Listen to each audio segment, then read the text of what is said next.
తిరుమల పవిత్రతకు భంగం కలిగించే ఎలాంటి చర్యను కూటమి ప్రభుత్వం ఉపేక్షించదని బీజేపీ రాష్ట్ర అధ్యక్షుడు పీవీఎన్ మాధవ్ అన్నారు. లడ్డూలో కల్తీ వ్యవహారంలో సిట్ పూర్తిస్థాయి నివేదిక వచ్చిన తర్వాత బాధ్యులను అరెస్టు చేస్తామన్నారు. గురుసంత్ రవిదాస్ జయంతి సందర్భంగా విజయవాడలో పాదరక్షల తయారీ కార్మికులను సత్కరించారు. బీజేపీ ఎస్సీ మోర్చా ఆధ్వర్యంలో కార్యక్రమాన్ని నిర్వహించారు. త్వరలో రాష్ట్రంలో కేంద్ర మంత్రుల ఆధ్వర్యంలో బడ్జెట్ అవుట్ రీచ్ సదస్సులు నిర్వహిస్తున్నట్లు తెలిపారు.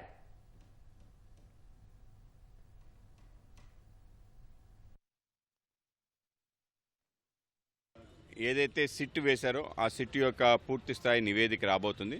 దానిపైన తప్పనిసరిగా పెద్ద ఎత్తున విచారణ జరిగి ఎవరైతే అక్రమార్కులు ఉన్నారో అందరినీ అరెస్ట్ చేయడం జరిగింది. ఇప్పుడే చాలామంది సస్పెండ్ చేశారు. ఎవరైతే దోషులు ఉన్నారో వాళ్ళందరినీ నిగదీసి, అలాగే దోషులను ప్రోత్సహించిన వ్యక్తులు ఎవరైతే ఉన్నారో వాళ్లను కూడా తప్పనిసరిగా అరెస్ట్ చేయాలని చెప్పి నిర్ణయం తీసుకోవడం జరిగింది.